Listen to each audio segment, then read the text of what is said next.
said, though decorated with a silk and garment, is a mere burden to bear if it is not accustomed to bowing down to the Lord.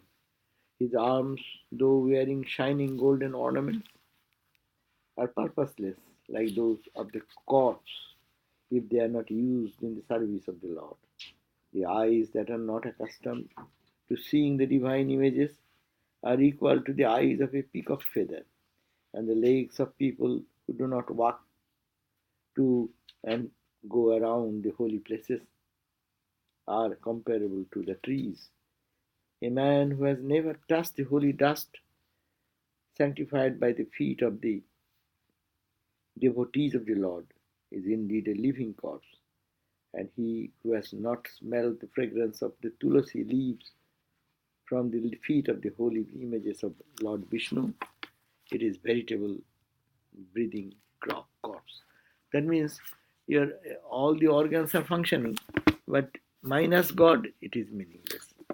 So this is the emphasis, how a devotee, those who are devotee, they think this way, that everything should be given to God. Otherwise, it is called the passing the day. Day goes on anyway, no? It does not wait for anyone. So, therefore, it is an inspiration to think that we have to spend our days in this way, so that we engage all our emotions, intellect, ego. That's the subtle things. Even at the physical level, all our expression of our understanding, seeing, hearing, smelling, touching, everything should be God. And that, lastly, also we read the 29 and 30 verse below. That alone is real faculty of speech, yeah, which is used for reciting the Lord's attributes and His glories. Those alone are real hands, which are used for the service of the Lord. That alone is the real mind, which contemplates on the Lord as dwelling in everything. That is the mind which contemplates. What contemplates? That the Lord is everywhere. Other mind roams around, no? Normally mind roams around, but aimlessly. But if the mind roams around everything and tries to think, oh, this is also, God is here, God is there in the heart of all, then the mind becomes actually a spiritual mind. And that alone is the real power of hearing, which is utilized for the listening to the description of the Supreme Being. Again, that alone is the real head, which bows down before the two symbols of the Lord. Two symbols, what are these? One is his image, and another his devotees. They alone are the real eyes, which see them both, the image of the devotee, and they alone are the real limbs, which become purified by the waters, with which the feet of the holy images and holy men are washed. That's why even there is a tradition that in Indian devotees, they take the washed feet, they wash the feet and drink that. Like thinking that it is a Sri Ramakrishna. When I thinking that anything touched by God is so sanctifying that when you take that prasad, even when a holy man is taking some food and takes the little bit of that and gives us, we call it prasad. Means it is touched by the holiness. So seeing the holiness, that will bring holiness in me also. So this is the spirit. And two other verses are there on 152. The supreme purpose of man's power of speech is to sing hymns in praise of the attributes of Sishuri. Same idea. Again, it is repeated. The power of speech, when the power of speech is supremely utilized, thereby what is that? If you chant the mantras or sing the hymns, praise the attributes of Srihari, the most glorious of all beings. And the purpose of man's power of hearing is to listen to the recitals of his glories as described in the compositions of holy men, holy and learned men. Therefore, what to be done? Whoever hears and recites the blissful and attractive accounts of God's attributes and majesty verily attains to the supreme fulfillment of life. There is no doubt about this. So, what this chapter, not the chapter, it is called the strand, third strand, what we did, that was starting to describe the ninefold signs of devotion, how to practice devotion. The first one was that ninefold, he has said all the nines are. Nines are Sravanam,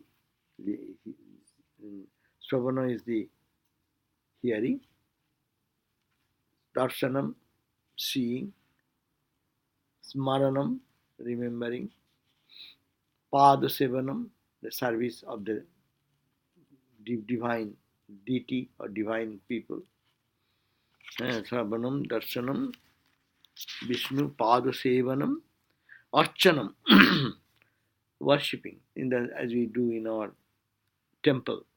Bandhana, bandhana means praising the Lord and His glories.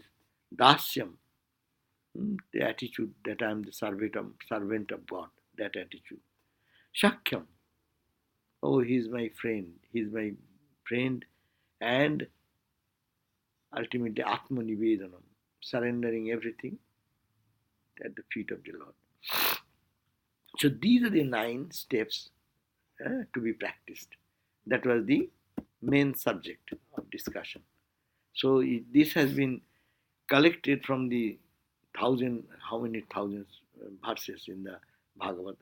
Out of that he has called here this few to repeatedly give this idea that the whole Bhagavad is telling that you fulfill your life's mission and God realization will come to you if you listen to Him, pray, sing His glories, and remember God, worship His feet, praise Him, chants and hymns, think that He is the master, you are the servant, sometimes you are the friend, He is your beloved friend, and surrendering at the feet of Him. These are the ninefold steps. So it has been again and again collected and repeatedly told. Is there kind of a paradox here in the sense that I understand that these are devices for bringing oneself into relationship with God under all conditions.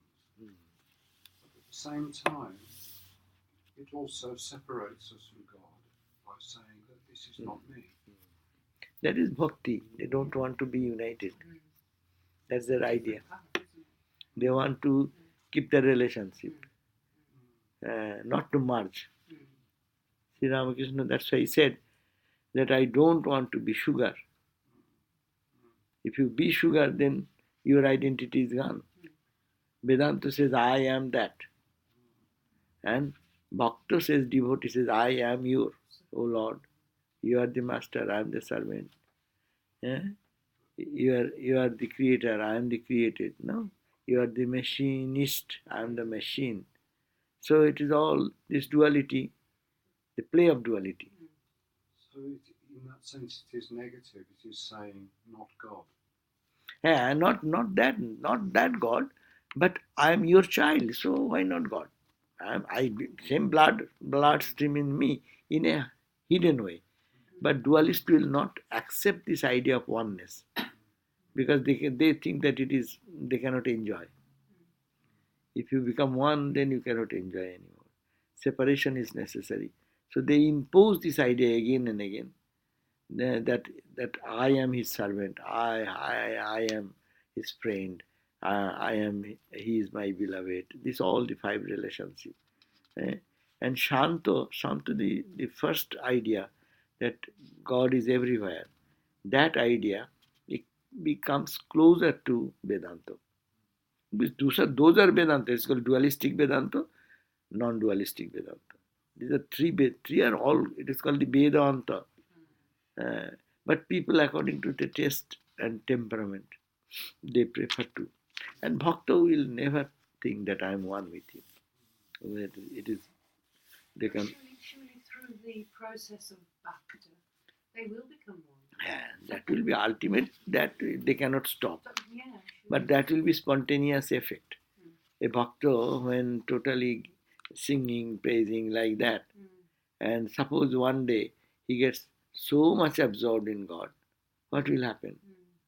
He will lose outer consciousness, everything that I identity of me enjoying this that will ultimately will drop. Ramakrishna said, a big mountain, magnet mountain, if you go very close to it, at a distance, you can enjoy the pool, but I am separate, it is separate. But when the mind becomes so close and close and close, and ultimately it comes very close, whatever you want, you have no freedom. The little iron filing, piece of bar of iron will be sucked in the magnet mountain. So it's the God is the magnet mountain. So that time no one can resist himself. But Doctor wants, if I get merged, okay, I want to experience it, I want to feel you. So that's why they come back again through the body and try to see, because this, after coming back, he sees God everywhere. That we are reading, God residing in the heart of all. They bhakti. They're talking about bhakta, but talking about what will be the ultimate experience. As a bhakta, to see God is everywhere. And when experience will come, merging everything, and then when he comes back, wakes up, he will see nothing but God. Krishna. Is that when you enter in samadhi, Swami? Is that when you enter in samadhi? When you attend to samadhi, then you are lost. Then you are, suppose you go to sleep. You have any idea that you are there and you are sleeping? You cannot think that. You come out afterwards and you say, I was sleeping. That in that state your mind was there, but almost mindless. Mind is still functional when we are in dream state. In the dream condition, you are seeing, your mind is seeing so many things. But when you really get one with the mind becomes dysfunctional, mind does not do anything. Then you see what happens. At that position, you are deeply in sleep. But in that sleep, you are not there. It's a deadly condition. It's like a dead. You are dead already. Isn't it? Normally what happens when you go to deep sleep? You don't know that where you are sleeping. You don't know it is America, it is in London, or it is in India, or it is in America. You do not know who is the next door person, what is your bed position. You don't know anything. The all distinctive which separates us, that differentiation is abolished. If it happens in our sleep only, samadhi is much deeper and mind will be totally lost into God. And it happens in the day when you're awake? Awake, I don't know. Awake, if it happens, then it is not a matter of, it is only for the great holy people, they can have it, like Ramakrishna. But normally people go into samadhi when meditating and that. And deep samadhi, how many people, I do not know, people talk about samadhi. Even millions, one person have samadhi or not, I do not know. Because of the modern book and lectures, it has become so popular word. Little meditation is enough. What the question of samadhi?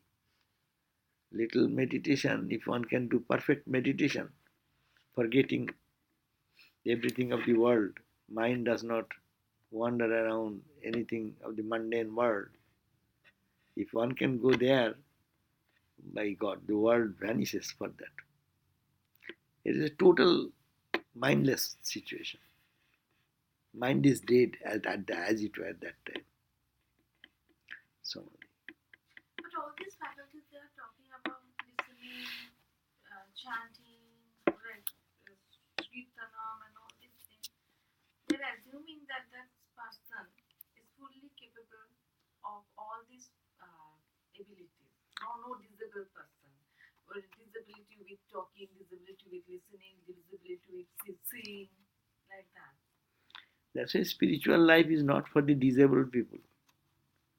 Spirituality is for the most active, alert, developed person.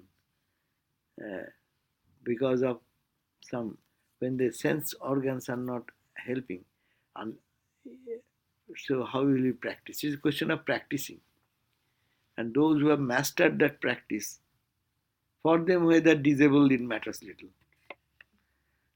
They will not see though, but they will mentally see. If when a person who has practiced for say maybe lifelong practice and advanced so much, the mind is engaged in God all the time. It matters little. They need not have to see through the eyes. In the eye of the mind, they see. They need not have to see the outer song if his ear does not function. They can, within they can sing some song.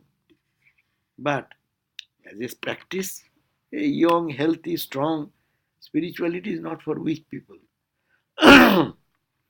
It is called the Ashishta, Dharishta, Balishta, Medhavi.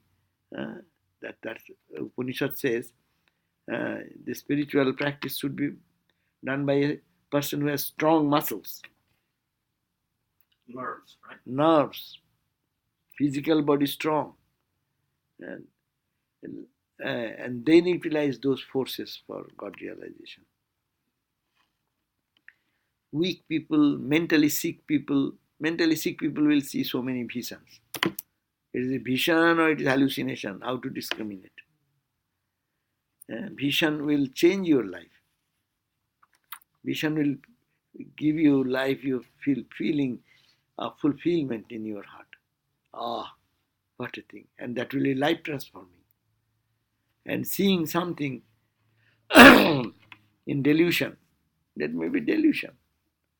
So purification is very important, and that for that reason, strong body, strong mind. Swamiji wanted that spiritual practice is not for people who are mentally sick or physically incapable. But those problems will be no problem when you have reached a flight.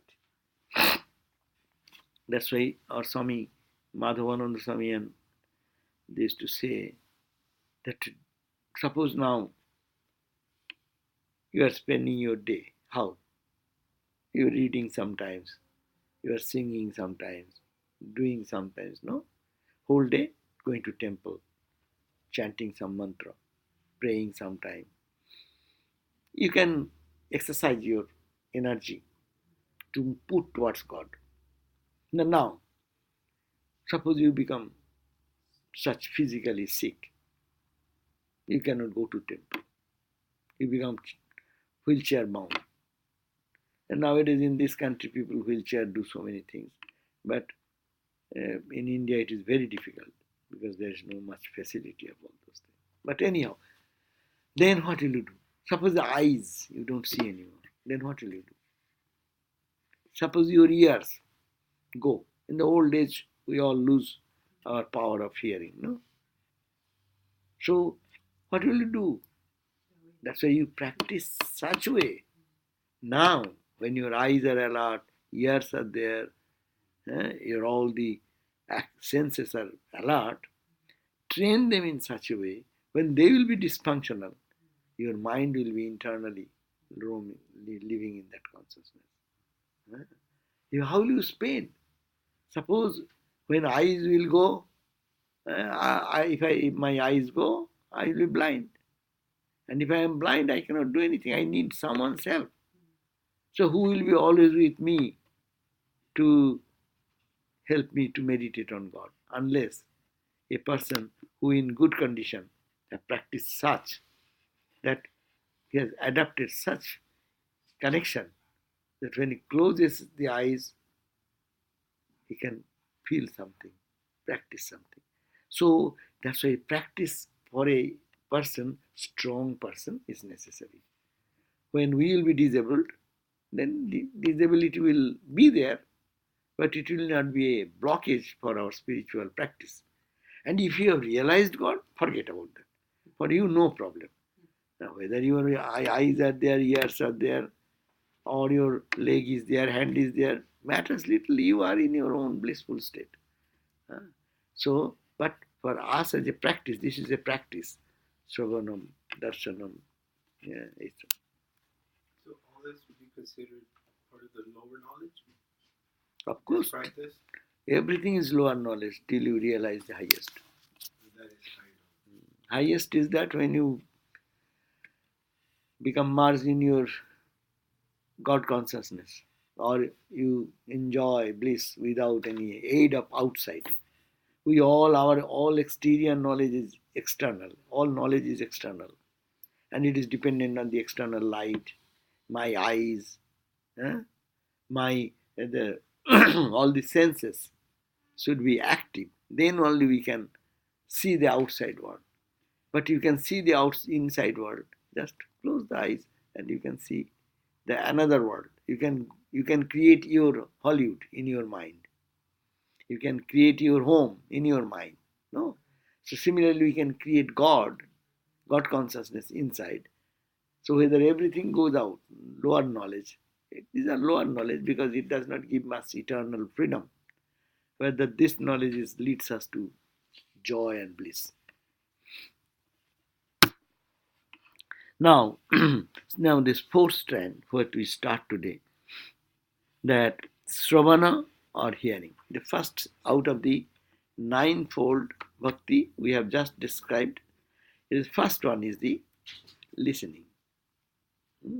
Let your ear be always listening to holy thoughts. What will happen? That thought vibration will go and stimulate your mind in a divine vibration. So Sravana, is, why not Sue read this paragraph? Shravana or hearing. Introduction. Shravana or hearing, the first of the 9 modes of devotion, is dealt with in this section. Hearing can mean hearing the scriptural expositions, listening to songs on divine excellences, and participation in collective singing called bhajan or sankirtan. In fact, the disciplines of hearing and that of singing usually go together in many devotional gatherings, unless it be that a musical piece of devotional import is sung by a technically trained musician. However, hearing is a distinctive discipline when it is concerned with matters like exposition of devotional scriptures or the chanting of stotras, verses of praise. Sahasranama, 1,000 names of the Lord, etc. Here, someone speaks or recites, and the others hear. Thus, Shravana, hearing, looks passive, but it is most potent in filling the mind with lofty thoughts and with devotional traditions, so necessary to build an enduring edifice of devotional life. Its potency is all the greater when we have the good fortune of hearing the discourses or songs of great devotees whose hearts, being the dwelling place of God, are full of devotional sentiment. The Bhagavata is powerful because it was given out by Sukha. The subject matter of hearing derives a real transforming power from the person who speaks. Therefore, it is maintained in the verses 4:20 to 26 of this anthology that real hearing consists in hearing the devotional talks and songs of the men whose mind is steeped in devotion. Such hearing is a much more powerful aid than our self-effort. Reading of devotional scriptures may also be included in this discipline, as it means absorbing devotional ideas through another sense, the eye. In olden days, for want of literacy and scholarship, only a few could read. They had to depend on expositions by scholars. Today, printed literature is the most potent means of spreading ideas. So, what is the beauty of hearing? That they have said that hearing, the first of the 9 modes. This is the first discipline of the devotional practice. Ninefold methodology. This is the first method of listening, hearing. And what does it mean? It means hearing the scriptural exposition. What hearing? Anything hearing anything? No, that is not the point. You hear some scriptures. Scriptures are the profound knowledge and wisdom of the sages. So, listening, and so also listening to songs of divine excellence. Suppose when carol song where is sung, which is very deep and profound, it creates the emotion in your mind. Your mind, you forget even where you are sitting, what you are doing. Your mind gets absorbed into that. Suppose in Christmas carol when we sing, it takes you to Bethlehem. It takes you to the child, baby, crying. So all these emotions are created. So it is hearing is not only some sound hitting your eardrum, but it is creating some change in your mind. Mind is not thinking of the world and worldly thought, but it is thinking of the spiritual thoughts. In one opinion, Radha heard Krishna's flute before she saw Krishna. Yeah. So, in fact, the disciplines, what is called the hearing, and that of singing, two words are there. Someone will sing, someone will hear. So, hearing is, that means someone is talking, and you are hearing, is it not? And that last example is given in earlier days. People didn't have much higher education, so scope was less. So people used to listen, some scholar reading and explaining something, and you are listening. So someone is repeating or memorizing. That is if the Vedas memorizing, but this is, suppose someone is giving a talk on Ramakrishna. Someone is talking about Holy Mother, their life and glories, or chanting 1,000 names of Sri Krishna. In 1,000 ways you are remembering Sri Krishna. So these are called the singing. And that hearing, the discipline of hearing and that of singing usually go sometimes together in many devotional gatherings, unless it be a musical piece of devotional import that is sung technically by trained musicians. However, hearing is a distinctive discipline when it is concerned with the matter like exposition of devotional scripture. You are praising, which morning time we chant, some praises. And these are same ideas. Oh Lord, you are infinite, you are all pervaded, you are all bliss, you are all joy, and just you are beginningless, endless. We read almost the same idea again and again.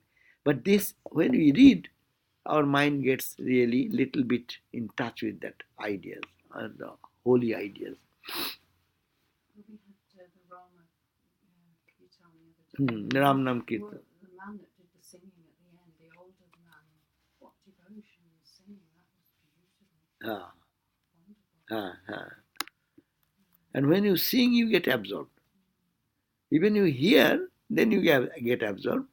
And when you do it more connectedness with your emotions, then you get more into it. When in what is called in singing, here someone speaks or recites and the others only hear. Thus, this Shravan or hearing looks little passive, as if someone is telling and you are sitting. So it is apparently it seems it is a passive action.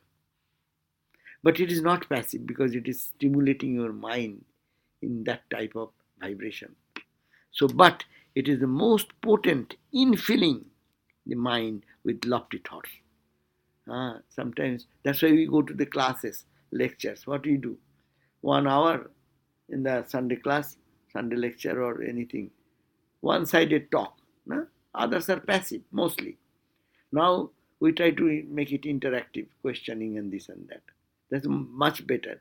But even no one talks, but one speaker is speaking. This thought is going continuously and it's creating one type of spiritual mood in us. So this is the benefit of hearing. But Maharaj, the people that were lucky enough to see Swami Vivekananda give one of his talks, maybe they will remember forever that experience, what he said, right? Yeah, we also, not that everything, even we hear so many things. When your mind is ready, you can even some, crazy homeless or crazy person who has no sense, tell something, you can catch some spiritual meaning out of it. When your mind is ready, you can catch so many things from ordinary mundane things. But it is true, Vivekananda, in presence of him, everyone gets charmed. But someone become totally transformed, someone forgot that. How many people he spoke around, no? Is there a danger with remembering that it can become solid and fanatical? Yeah, if it's fanatical talk, then it can create fanaticism. And actually, who is speaking what? We are talking about the glories of God. If the only glories of God is said, God is this, God is that should not be fanatic. But if in the speaking he says, this is the only God and others are all wrong, it goes. And again, and again, it is hard. It creates an impression. And we become dogmatic there. Because dogmatism, we are hearing. In the what is called this madrasa, in the schools in India, they create fanatics. When they come out of the school, everyone become fanatic. Because from the very early days of their schooling, they said, this is the only truth. And those who do not follow, they're all wrong. And they're kafirs. So you can kafir, you can destroy. Because kafirs are bad. He should not be. Because it's dogmatism, right? So that if you teach like that, but you go to our educational institution, parallelly, this is the madrasa where the teachers are teaching this idea. And parallelly you go to the same. Our school you go, they talk about harmony of religion, love other religion. Even every morning in our hostels, every morning, today is Lord Shiva. Tomorrow is Lord Krishna. And according to date, Shiva is Monday, Tuesday is Mother, Thursday is Guru. Then you can put Guru, Nanak today, you read some from Nanak. Tomorrow you read from Bible. That is the routine. In our school, even in school to college, any level you go, if you are a resident student of our institution, you will wake up with this thought of harmony. So you cannot be fanatic. But if you are given the thought, this is the only right thing, everything is wrong, the same Sravana can create fanatic idea. And really that is happening. But the nishtha will suffer from that. Nishtha is there. Nishtha, we say, you love Ramakrishna, but you love respect everyone. Thakur give a very simple example. A husband and wife have a different relationship. But the same lady looks upon husband the same way, does not look at this husband as he looks up the husband, the same way as the friend, as the daughter, as the mother. They are different relationship. But husband and wife is a deep relationship, private relationship. Finish. So my Ishta is my private relationship. But that does not mean if God come in the form of Christ I'll say, hey, get out. That is the fanatic idea. Yeah, Hinduism does not teach that. Yes, you should have your own loving relationship with your Ishta. If you love Rama, if you love Krishna, if you love Durga, Mother Durga or Shiva, do. But don't hate others. Don't say they are wrong. Rather think that your Lord has come in the form of Shiva. So how to reconcile this? There are fanatics that you cannot stop, but major thinking in all the scriptures is always harmonizing. With all these things I read, where you can say, what they have said that reject all other gods.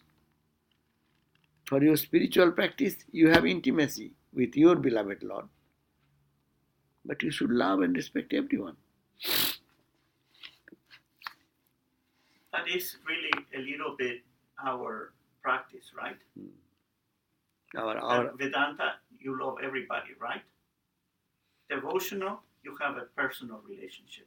Yeah, you have your personal love for your own Ishta, but we do that. See, we in our individual meditation, you may meditate on Christ, someone may meditate on Rama in our temple, no? But there is Buddha also, there is Christ also, there is Ramakrishna also. Someone may like Mother also. Someone may meditate on Vivekananda also. It matters little. Does not hate anyone. All are all, we worship in the same altar. Baby Rama, baby Krishna, we are all there. We do not say, hey, get out. Only Ramakrishna will stay here. That is not this Vedanta idea. But it is most potent in filling the mind with Shravana, but it looks passive. It apparently seems that you are sitting. You are not participating as it were. But it is not passive. But it is most potent in filling the mind with lofty thoughts and with devotional tradition so necessary. In devotional tradition, so necessary to build an enduring edifice of devotional love. So you hear, and that hearing is not only hearing, but it is creating some intimate connection with the divine. So that is the effect coming. Because of the effect of hearing, you are getting that. And you can meditate. You can do the same thing by your own effort, by meditation. But you are not doing anything but passive, listening only. But as long as you are listening, if your mind is there, the mind is getting transformed. So that is the benefit of it. Matha jantona naki. Its potency is all the greater when we have the good fortune of hearing the discourse of songs of great devotees whose hearts being dwelling. Anyone can chant, anyone can give talk. But whose talk or whose hearing will bring greater impact? The person who is speaking, if he is a practitioner and he gets joy, someone gets joy, and he expresses that joy becomes contagious. You are talking about God, and your face is becoming grave and grave. God is grave. God is full joy. That means you don't practice in your life what is God. You are only giving lecture, reading books. So that will not touch our heart more. It touches more when it comes from a person who is advanced in spirituality and actually who is practicing that mood for a long time. Their bhakti, their devotion will, though they say something, through their speech, it infiltrates and comes to your mind and it uplifts the mind. How can you say in joyful face that dukkam sarvam dukkam shunyam That's sarvam right. shunyam? Bhagavan Katha, even dukkam sarvam, when he is saying, but his face, look at Buddha's face. What is dukkha? Sarvam means what? You have to understand what they are talking about, sarvam. These mundane things of life, everything is dukkha. Is he saying that eternal? Tell why is nirvana? What is nirvana? Nirvana is a state. What is that? when Buddha got the illumination, he was his face was gloomy.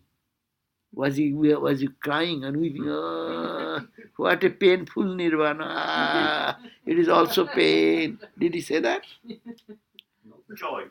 So, joy, outburst of joy. So where this question comes? Sarvam, for us, because we are getting attached to the things of the changing world. You hold on and suffer every day. You don't know philosophy is needed. You hold on to anything of the mundane and you see the suffering. When it will go away, when it is leaving, then you cry and weep. So sarvam dukkham. Anything you hold with attachment, you are bound. That's why sarvam dukkham. If you don't hold on to that and free, keep your liberty, nirvana is freedom. And that freedom gives joy. Why all the Buddhists are meditating hours and hours to become gloomy and to be pensive? Swami Vivekananda said, yes, when my stomach pain starts, stomach ache, my face becomes gloomy when I becomes in stomach pain starts. God, you think of God, you will be always cheerful. What is that? Then why shall we go to God? That's why if we all understand what meditation we have done, come out and stand before the mirror and see the face, how your face lights up. Joy. Joy does not mean ha ha ha ha ha. Joy means the spiritual peace, contentment, and some type of beauty, spiritual beauty. It manifests to the person. Yeah. That's why when Christ used to move, all people used to flock around him. Why not? We also want. Who comes to flocking you around you? Why not? What is the difference between him and others? When Swami Vivekananda used to go somewhere, people used to flock around him. Why not you and me? There is a spiritual attraction, an attraction of purity. Attraction of purity, attraction of joy, which is potent, manifesting to them. Unconsciously, we get pulled into it. That's why Thakur said that when the flowers bloom, the bees, we need not have to send an invitation. Hey, bees, come here. Hey, bee, here is a flower, come. You need not have to say like that. There is honey and bee will come. That is the attraction, natural attraction. Sri Ramakrishna had tremendous attraction because of his purity, because it's nothing but the full of joy, expression of joy. So people used to be pulled around. And when you really get deeply absorbed in God, people will feel more attracted. Saintly people, that's why, feel, of course, not that all will be able to attract it, because they have no sensitivity. Those who have little metal in their heart, purity, love for God, they will be flocking around.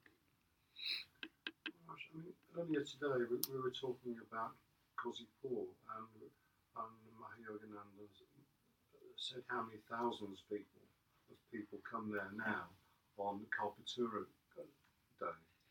And when Sri Ramakrishna was at Kozhikode, many people came, but not thousands. So he was attracting people, but now many thousands of people are attracted. Yeah, that's the power of the incarnation. For our situation, what will happen? You may be a good person, many people are flocking around, you die, after 1 year, 2 years, now number declining, and you go, those people who saw him, those people who ever have any interaction, they remember, they talk, and then it slows down, and that person is forgotten. No. But when it happens with the avatar, as the time passes on, greater attraction. That is the definition, distinction between ordinary person and spiritual person. And spirituality about the level of the incarnation is the highest. Christ died 2000 years past. His attraction is no less. Christianity is something. Maybe people love this church or don't love that church, this doctrine, that doctrine. But everyone loves Christ. And that attraction is not the Hindus, not the Christians. There is no denomination there. Buddha is attracted. Buddhism is attracted. Buddhism may not be majority love Buddhism because of its psychological trend of teaching and meditation process. But Buddha is an attraction for all. And that's why a saint and Jivan Mukta, there are different categories of spiritual life. Ordinary spiritual people will have their attraction so long they are moving, walking. Say Krishnamurti. What a big movement when he was there. Now you see there are many great people in the present society. Say Ammachi comes, no? Such a tremendous attraction. Sri Ravi Shankar, there are different spiritual people. Yes, they have something that is attracting. But that is also bringing good effect in someone's life, those who can take that type of teaching and develop. But Rama came when? Prehistory. Those time before, after the Vedic period, we can say Rama was the earliest incarnation. Maharaj, maybe Ramana Maharshi is something else, right? Ramana Maharshi also, look at that, Ramana Maharshi versus Rama. Oh. Ramana Maharshi versus Christ. If you see, impact is different. But Ramana Maharshi is a great soul. And that his intensity is working. How many people, those who read only Advaita Vedanta, and those who go to see Ramana's place, they feel charm and joy. But impact of this, as I am saying, the incarnation, there are different categories. God comes himself. But also, Maharaj, the Ramana Maharshi in Vedanta, Ramakrishna, Vivekananda, they're very closely aligned. No. Teaching is okay. I'm not talking about that. I'm talking the impact. Impact of people. Probably not so much, but what happens is that maybe in another type of sect, I don't want to say group, it's so closely aligned that most devotees of Ramana Maharshi can go to Vedanta Society and they don't have, it's not too different. But Vedanta, that is based on the Vedanta principle. Vedanta principle is the same. You are Atman, you are Brahman, this world is appearance, it is Maya, you are wrongly seeing. These are fundamental philosophy. And he always emphasized one, and those who resonate, they will see the same thing. There is nothing distinction in the journey. But I am talking about the impact of people. So how many sadhus are speaking all over the globe? No? Say, YouTube, how many people are talking on... so someone's lecture, is as soon as it's done, 100,000, 200,000, no? And my lecture is there, one person alive. Yes, one person seeing. One person live. So see, so why? There is a question of transmission and other things. Who one can attract, one cannot. But the attraction is from what? For something divine. And that divinity is a genuine divinity, then it will spread afterwards. But if it is only some intellectual or something, it has attraction, immediate attraction. But people forget that. So main thing is life. Spirituality is a life. But expression. But where there is material, people will go there. In whatever level, in mental level, emotional level, intellectual level. Our question is to how we can spiritualize our life. But we can analyze this and see. That's why many people say, hey, Rama, when I came here, there are some brahmacharis. Yeah, I'm talking about 25 years ago. And that time, some of the brahmacharis, I said that Sri Ramakrishna is the incarnation of the age. Yeah, he said, what is incarnation? Why am I to worship him? I am also a human being. I am also manifestation of Brahman. And Ramakrishna is also manifestation of Brahman. Those are two manifestations true. Huh? One bubble is also manifestation of the ocean. And tsunami is also manifestation of ocean.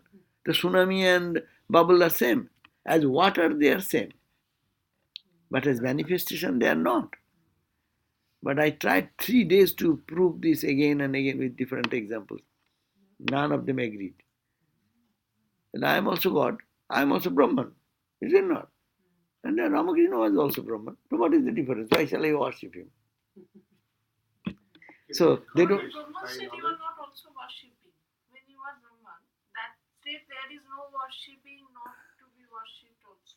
Anyhow, I am a manifestation of that, and you are a manifestation. Why am I to bow down to you?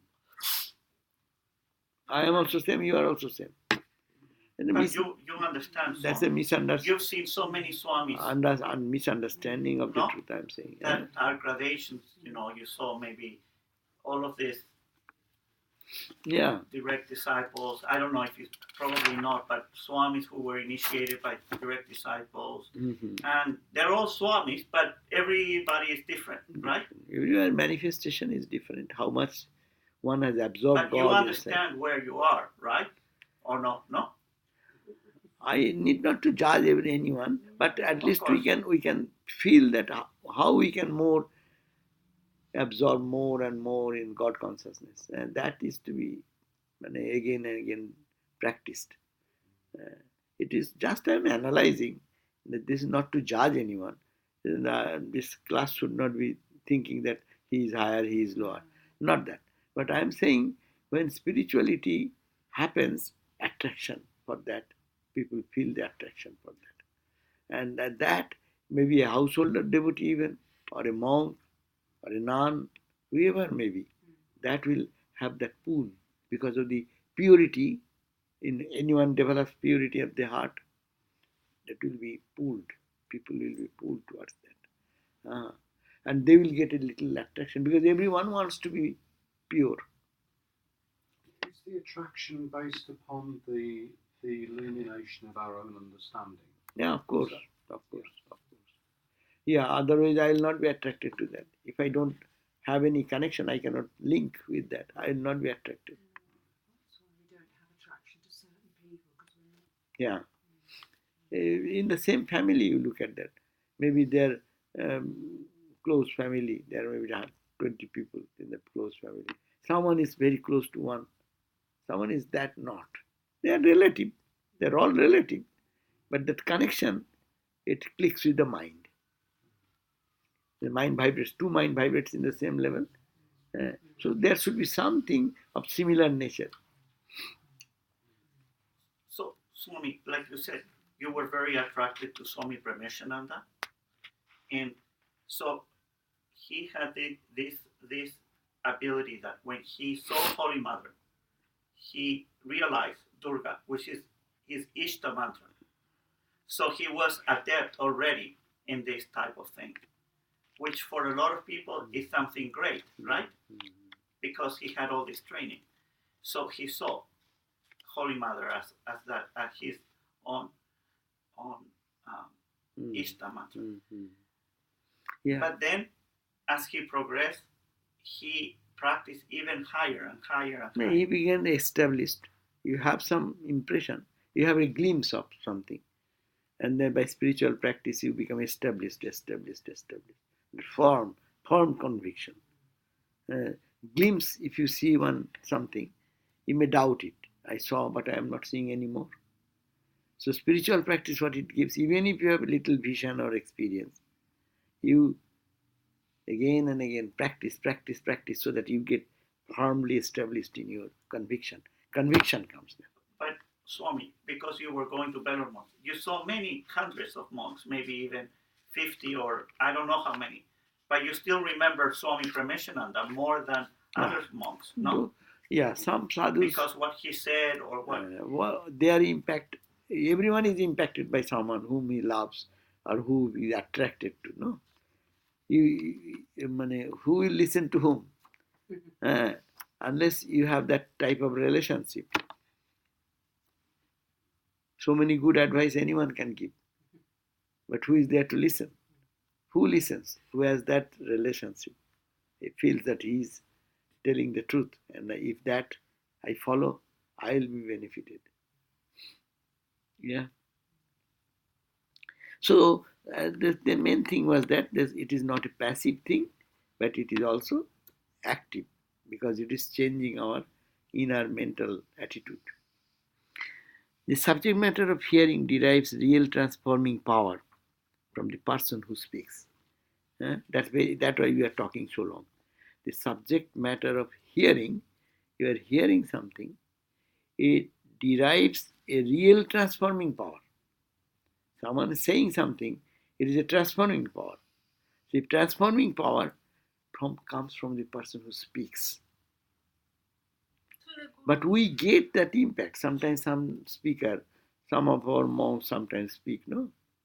And after that you feel little elevated. But as you come out, it drops again. That goes away. The Swami Vivekananda used to give a lecture. Everyone used to feel immediate upsurge. Some could retain, some impact will be slowed down. It goes away. So, but it is transformed from the person who speaks. That's why he who speaks in our scripture said there should not be only speakers. There should not be only intellectual people, but they should be spiritual people. They have the practice, they have their own experience, or sincere belief. As much intense, so much impact will happen. No, but it says both. It has to be no Ashcharya Bhakta, Kushalasya Labdha. So it's not only the Bhakta. That I have talked already. If it is not, it will not tune. I talked about the two minds resonating in the same level. If it is not, it will not happen. But even then, it will create some sensation. Those who have equal mind, they will be very much, they can grasp it very well. If it is less, it will mean, it is not that zero effect. It will have some effect for the moment, but they will not be able to retain it. Or Swami, also this will happen. That something that, let's say you met this person and you know that after many, many years, what he said came true, Yeah, because at the time you didn't think this would happen. So many times it happened. Yeah, sometimes when somebody said this, and I said, "Oh, this is and then you realize, oh my God, this happened." Yeah, as we do. In our early days, mom has told me something when I was a kid, but we didn't pay any attention. But when you mature in life and go into some position, suddenly it's past. Oh, mom used to say that. No, so that does not get lost. That's why spiritual life, it is said, nothing is lost. It remains. In opportune moment, it comes up. And that's why Gita says, a little practice of this, salpam api asya dharmasya, this practice of this dharma, even little, it can bring great good effect because it is retained. As bad thought gets retained, so good thoughts also get retained. It's like a sanskara. It remains in the subconscious. When favorable situation come from the subconscious, that's why the people get all this inspiration to do something. So, what can you do to release those thoughts that you do not want to keep? The bad thoughts or negative thoughts, or just thoughts Don't you think. just want to ignore? Don't think of them. Don't pay any attention to them. Just come, go. I don't care. If you pay too much attention, then your mind gets little sticky, stickiness. But analyze two ways. First, don't pay any attention. Suppose someone comes here whom you don't like. What will you do? Yes, come, gone, you don't pay attention. You pay attention, then you suffer.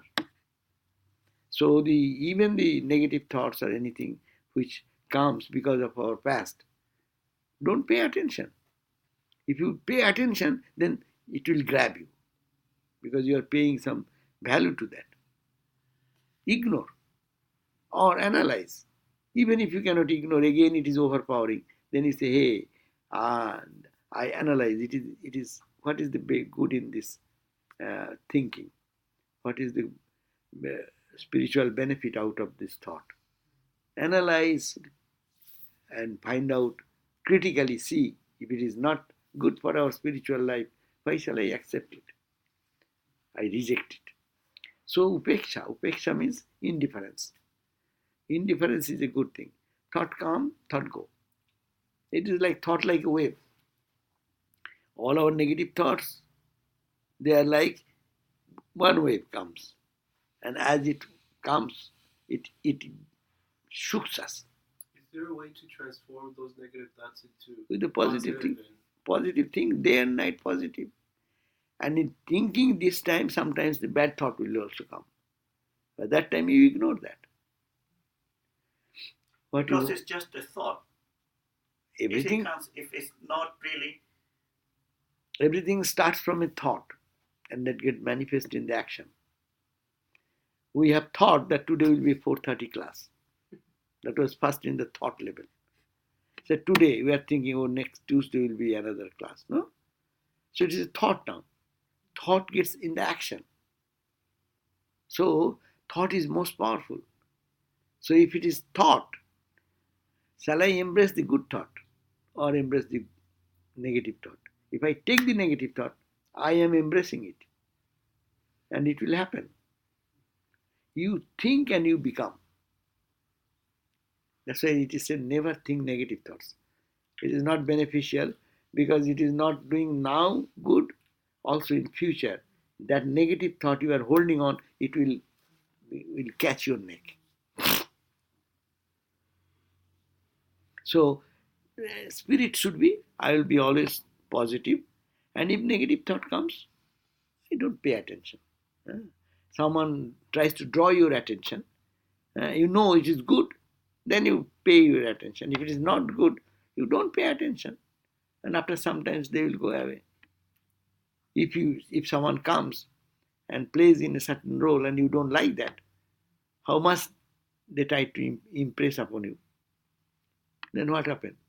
He will automatically leave you. He will try to find another person. A very simple thing. That's why positive.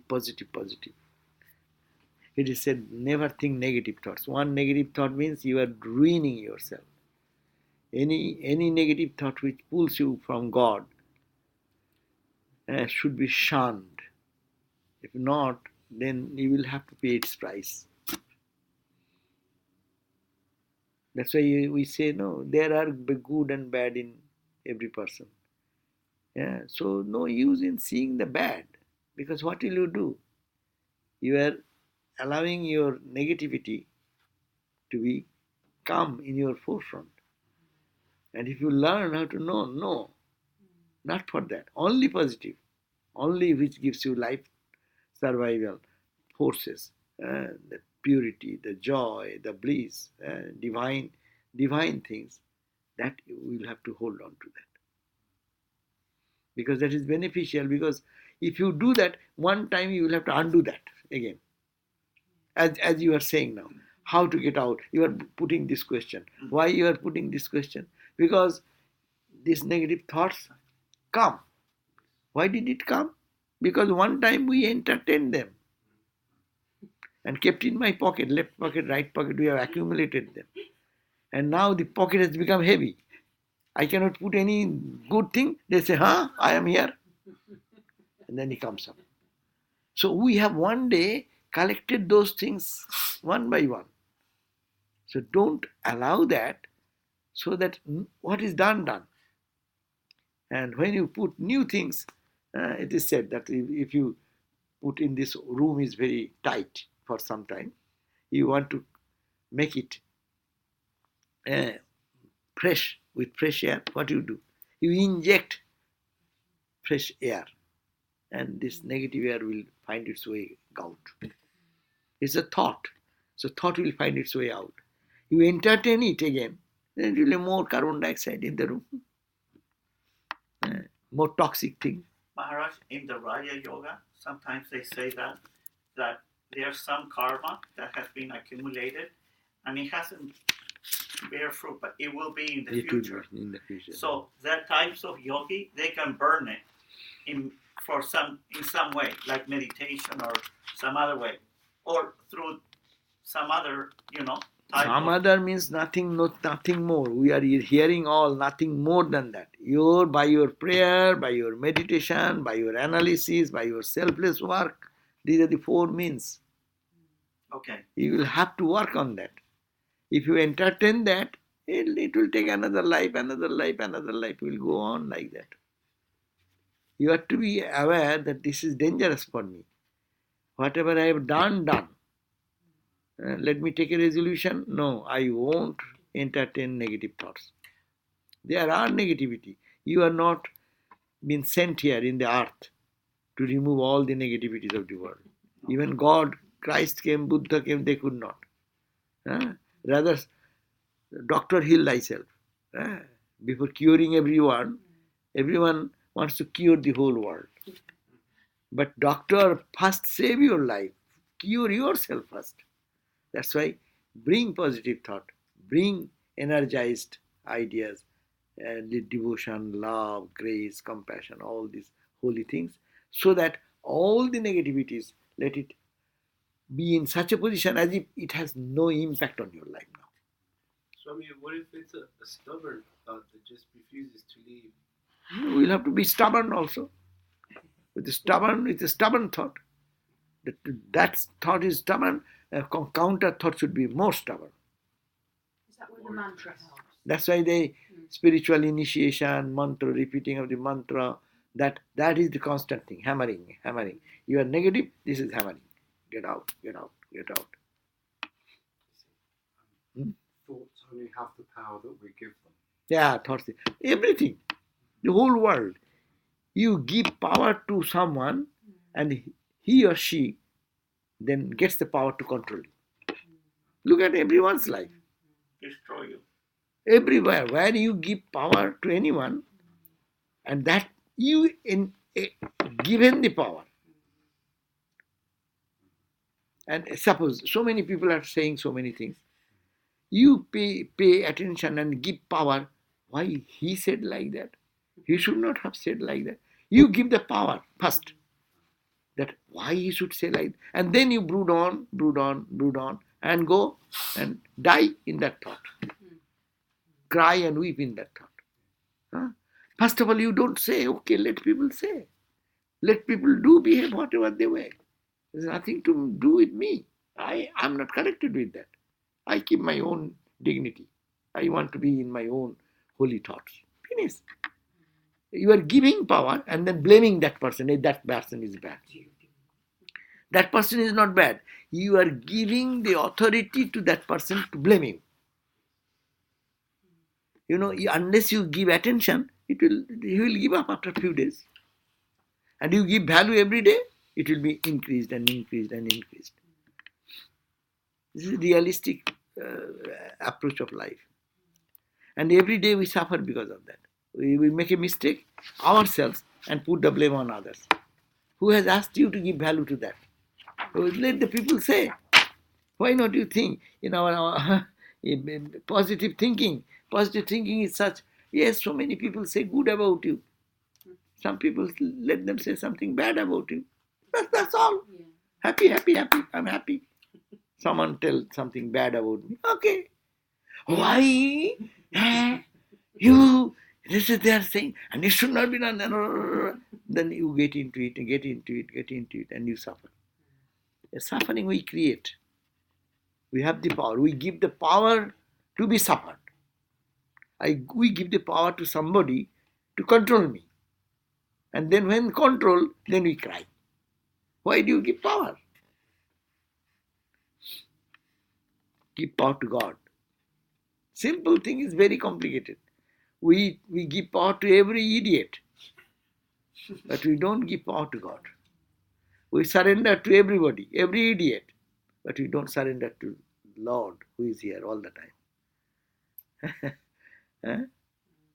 We listen to every idiot, whatever they are saying, good, bad, but not to the inner voice. What is saying, I am here, my child, I am here. We don't hear to that, listen to that.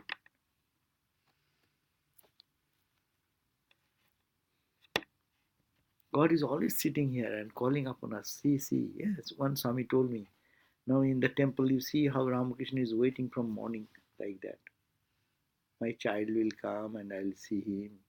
But where is our time? And if the time is there, my mind is somewhere else. I am bodily there, but mentally not there. But he is waiting for us all the time. To feel that way, then you will really have to change yourself. He is waiting for me there. How can I be so cruel? But then again, we walk, he walk, we together, we are one. So we're always together as one. Are you feeling that?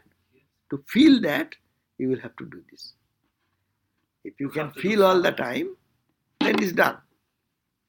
Because you don't feel it, that's why to feel that he is waiting for me, I belong to him and he is with me. That's why that urge should come first. When you feel that is I am one, no, then this reading is not necessary, going to mantra is not necessary. You have already done. Because we say these things, but we don't feel it. We don't experience it. That's why for experience we need this. These are sadhana, this is called the spiritual practice. What is the time? Oh, 48. Om Shanti Shanti Shanti Harihi Om Tat Sat Shri Ram Krishna Arpanam Astu Om Jai Jai Jai.